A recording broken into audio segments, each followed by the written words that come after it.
They've toiled away in fields throughout our nation's history, oftentimes enduring up to 15-hour days in harsh winters, brutal summers, and now working side by side in the fields throughout the entire span of the pandemic. Many of these migrant workers come to the U.S. on temporary work visas, moving from place to place following the harvest.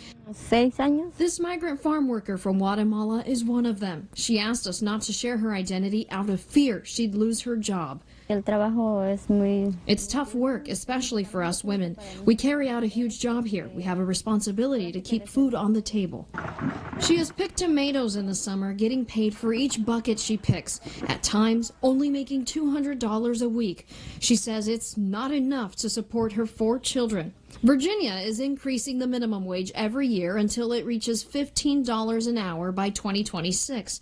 But the legislation excludes farm workers. Now, Virginia Delegate Gian Ward has introduced a bill to get rid of that farm worker exemption. Because that new law left behind some of the hardest working, mostly essential, dedicated men and women in the Commonwealth. And I'm talking about those farm workers.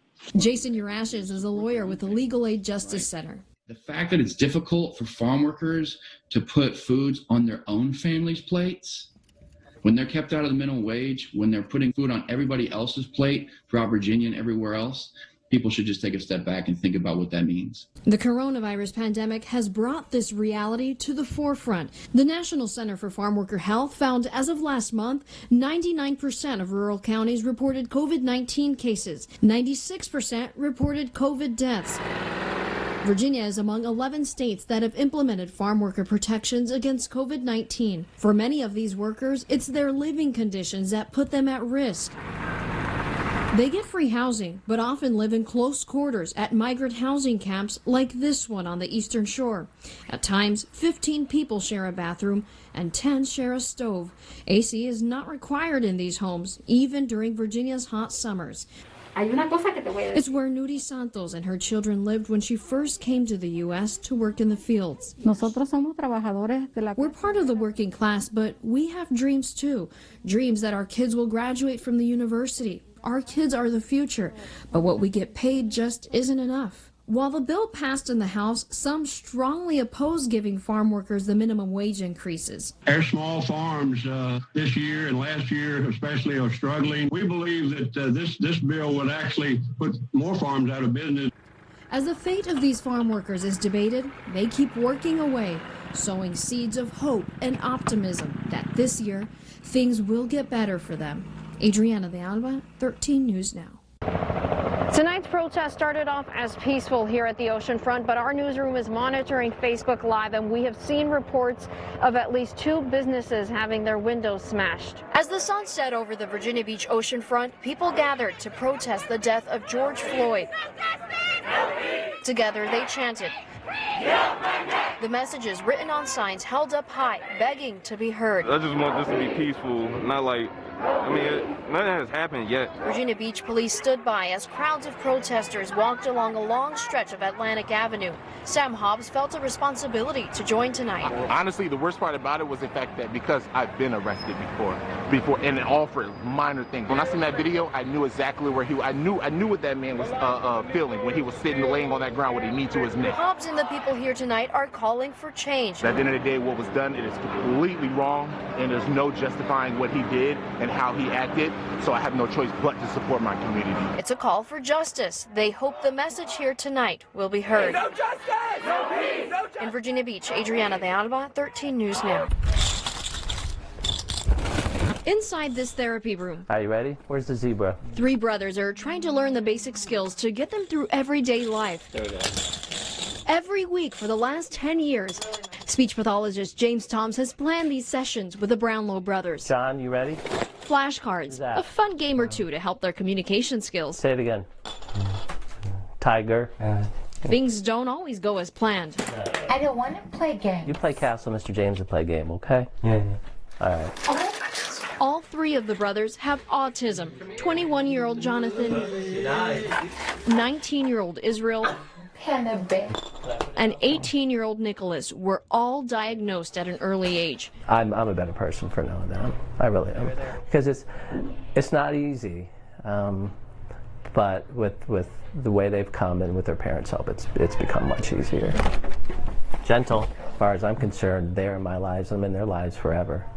You know, as a therapist or as a friend. Jonathan likes organizing. What do you want? Scissors. And finds comfort in cutting paper into equally sized pieces. Last one. Israel is computer savvy and loves Disney characters.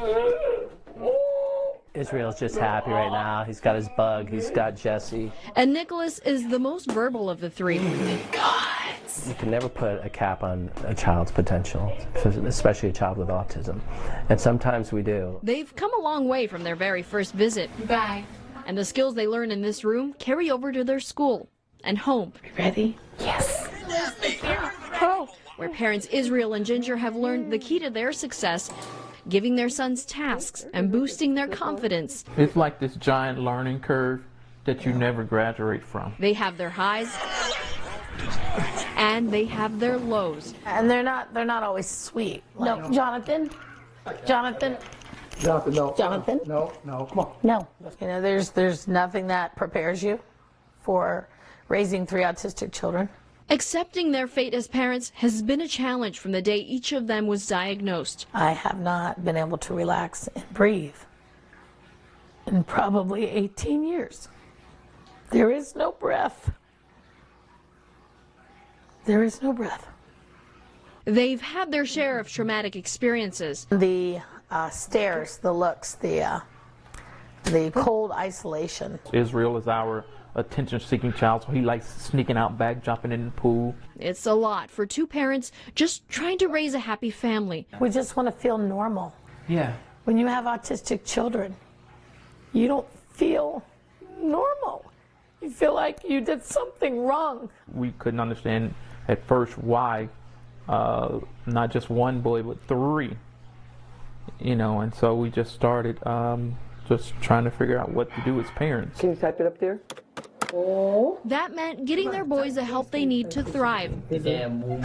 Each of them has a therapist work with them at home. We're going to put these pants on this hanger, okay? Through this help and discipline, they've learned to manage everyday chores around the house.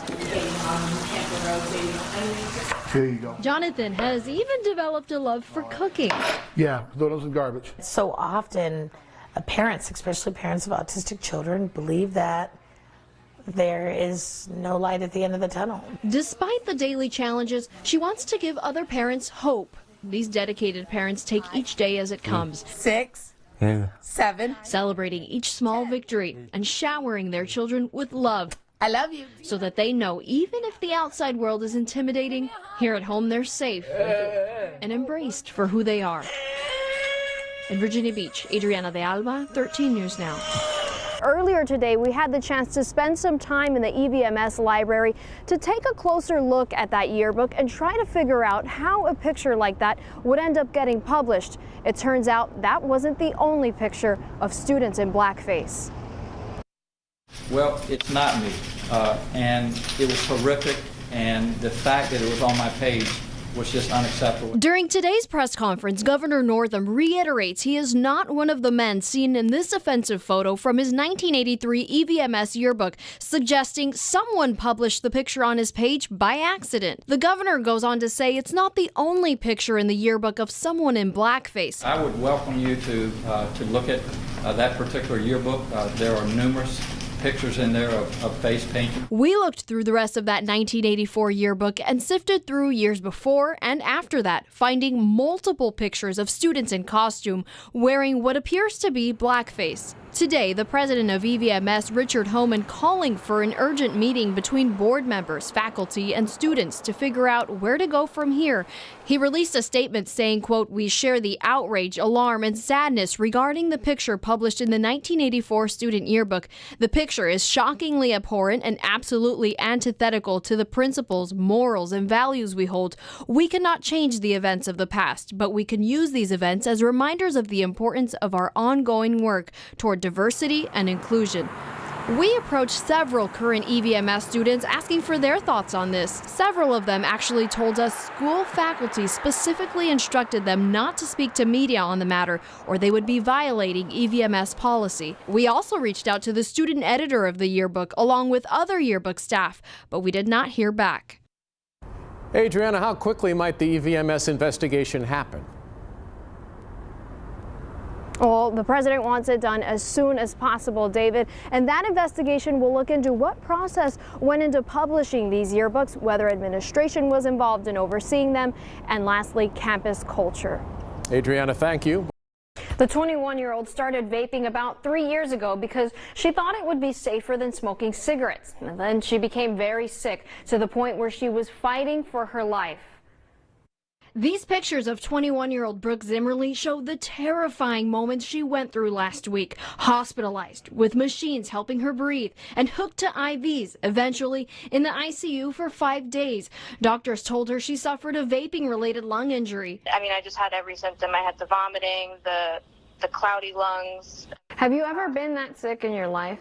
No, never. Doctors told Zimmerly that chemicals from THC, like vitamin E acetate, caused the lung injury.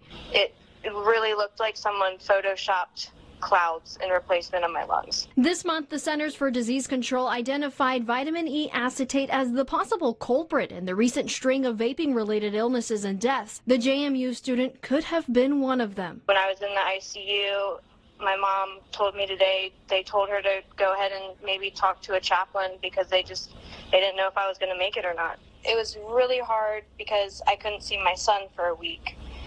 And that was the hardest thing, is like not knowing if I was going to come home to see my son. Sorry. It's okay. She's sharing her story with friends on social media, hoping her experience will encourage others to stop vaping. So far, the CDC has confirmed 42 vaping-related deaths in 24 states and D.C. We asked Zimmerman what's next for her. Is she going to be okay? You'll hear her answer coming up on 13 News Now at 6.